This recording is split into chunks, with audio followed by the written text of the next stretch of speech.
Hey folks, it's Greg. You're watching Greg's Country Cabin Outdoors. Hope you're having a great day. Um,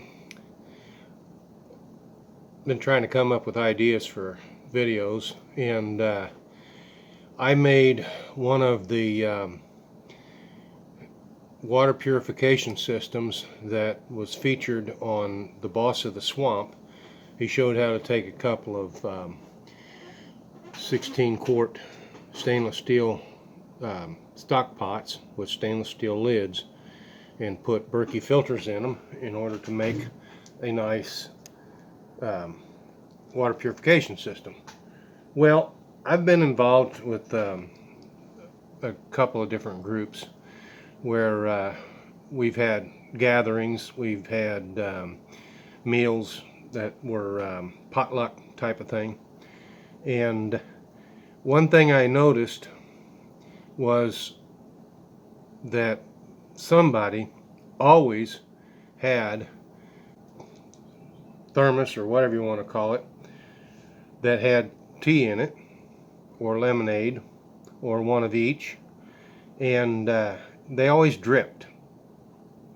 So I'm going to make a drip catcher because currently I've got a pretzel canister that's about 1.5 gallon size. Anyway, what I want to make is a drip catcher to go on the spigot for my Berkey filter slash water purification system that I got from Boss of the Swamp.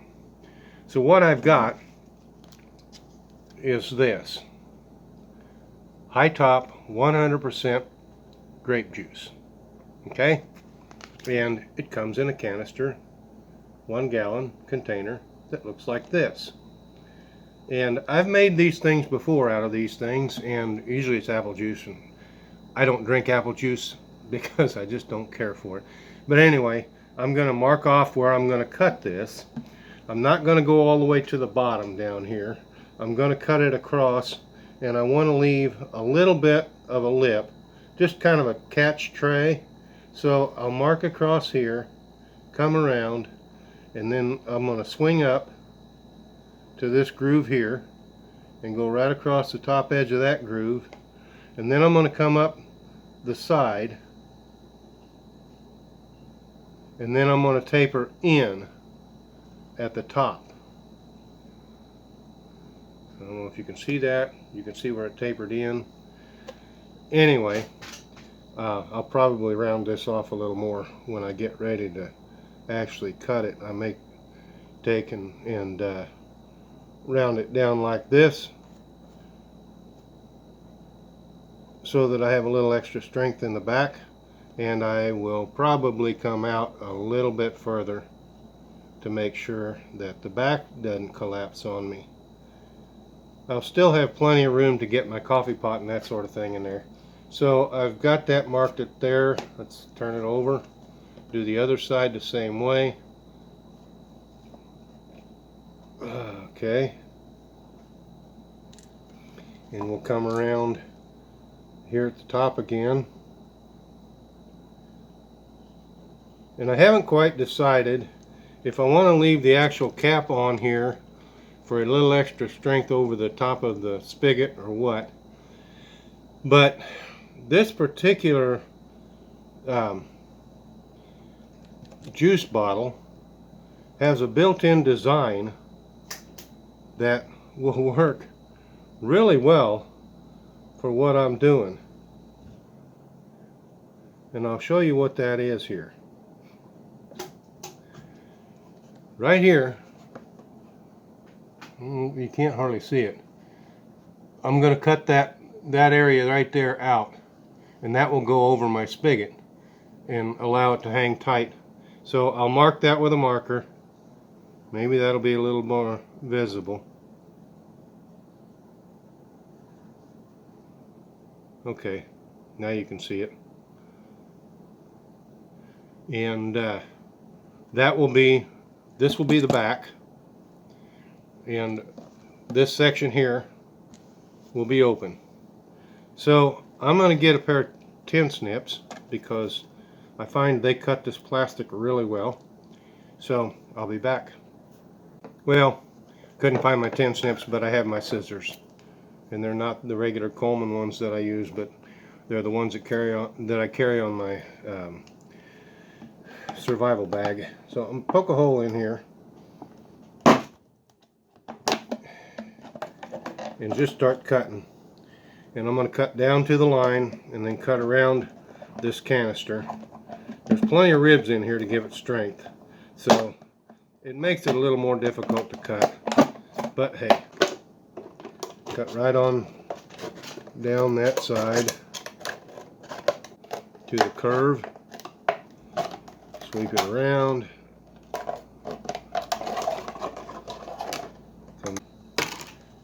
This is what your drip catcher is going to look like. Okay, we're going to cut this area right here out, and it will hang over the spigot. Just a little bit of a tray at the bottom because it's just a drip catcher. It's not a drain for a faucet. So I'm going to see if I can get this cut out.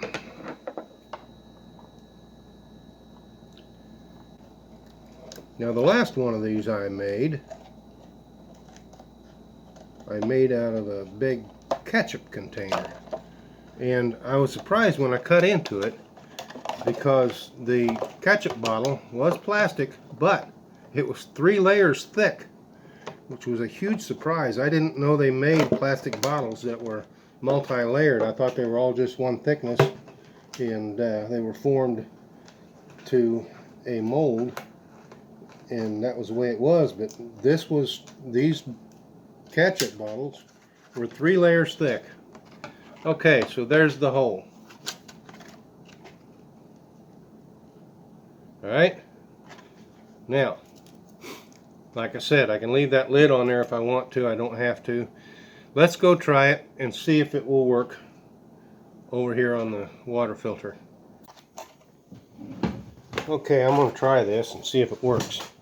You got to go over the handle first, and then it's got to go over the top of that, where the handle is fit in there, and then down under the actual spigot. So there it is, and it's just that simple.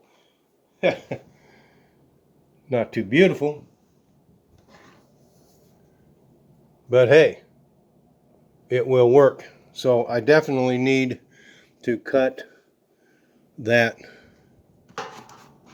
lid off of there in order to accommodate the handle.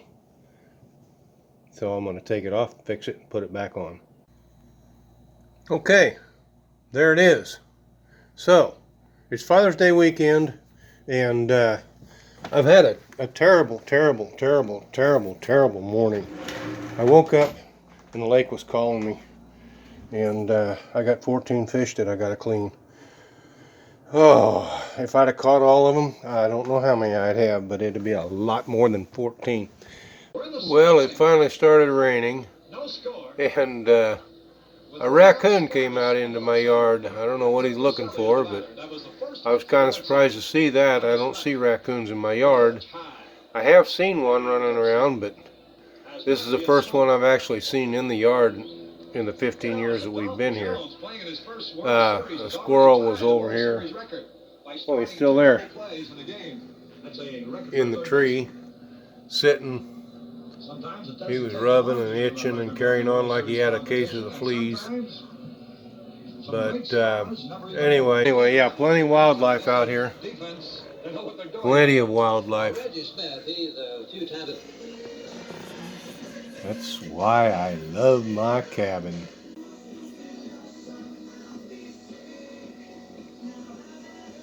Squirrel's still sitting there. I know it's resting. It had not moved for quite some time.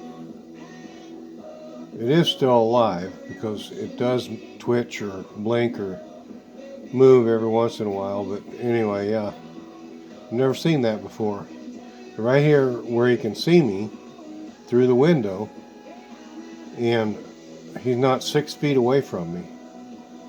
So yeah, we do have a door in between. See, he's still alive, he's still moving. But I've never seen that before.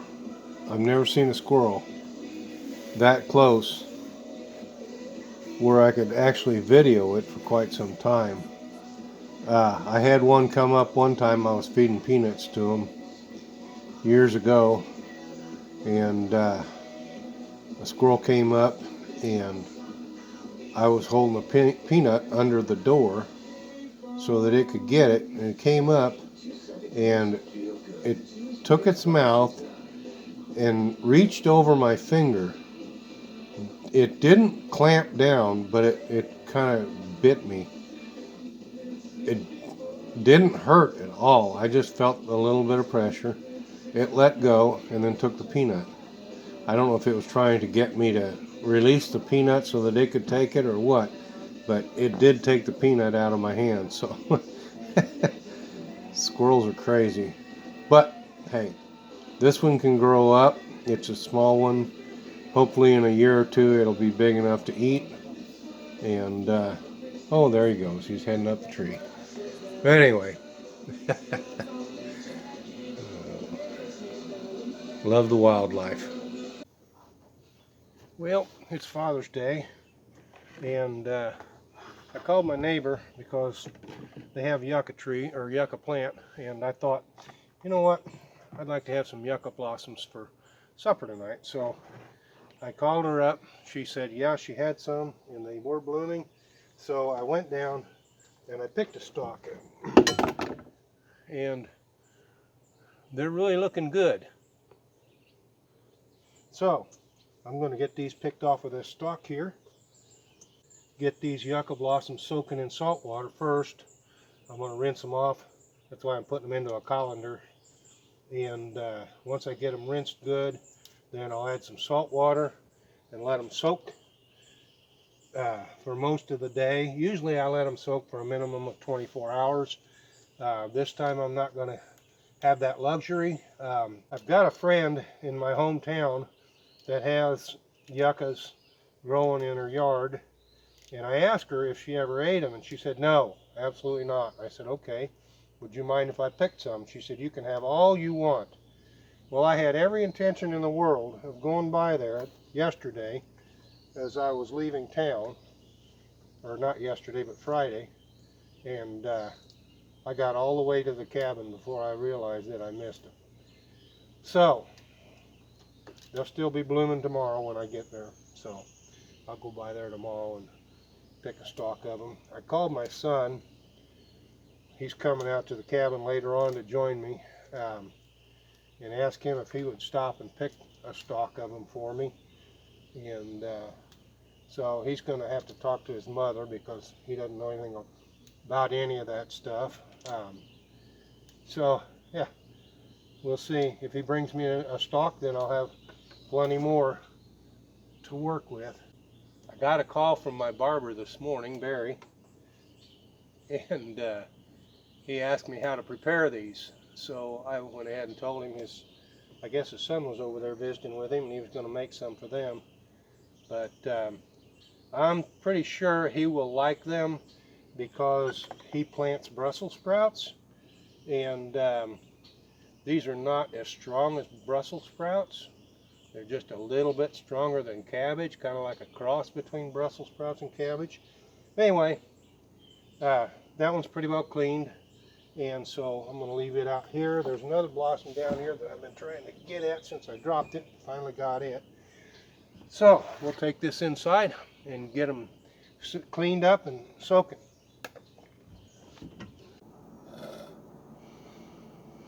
I got to finish doing my dishes before I can finish cleaning my yucca blossoms. Sue called me after she got done fishing. They were down fishing and they caught a nice back. So she told me that she would check on them because she had not seen the yuccas yet. She called me back and said, yep, they're here, come and get them. So I didn't have to, but I stopped everything because I wanted to get down there and get those blossoms so that I could get them soaking in salt water and have them ready to eat when supper time rolled around. So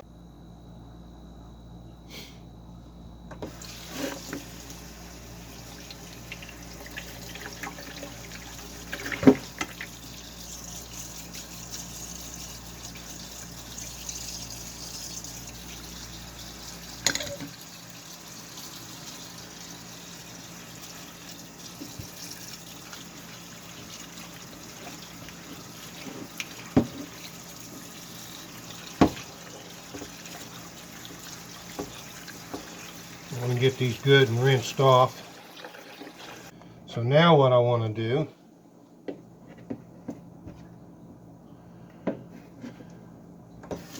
is soak these in salt water.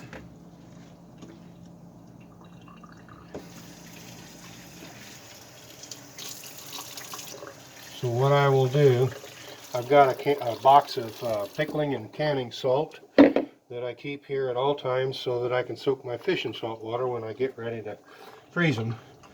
I need to soak those for at least 20 minutes before I freeze them. So, like I said, I keep a box of pickling salt here for that purpose. Since we're not here all the time, the air conditioner's not on in the summertime, so I keep it in a Ziploc bag to help keep it dry.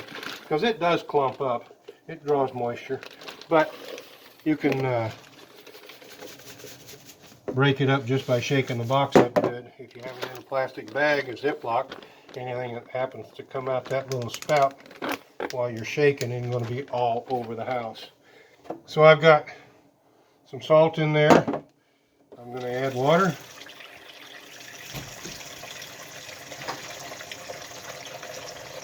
Mix that up good.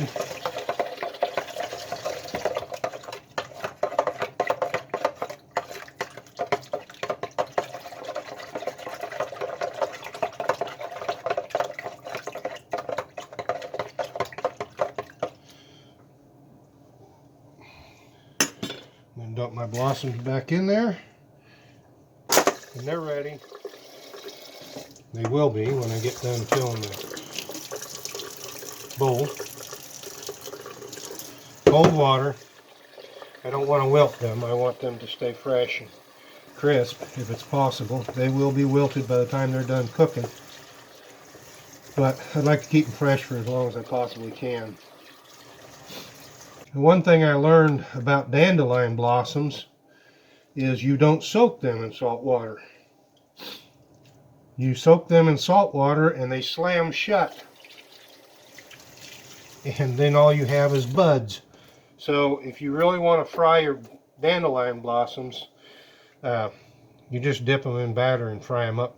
Put the head down and let them sit there and fry slowly. A slow cook, not a fast cook.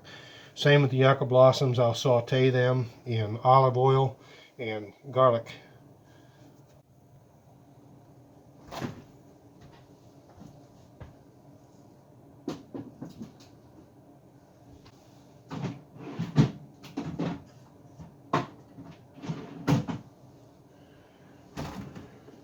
This is for you military dads that can't be with your families on Father's Day.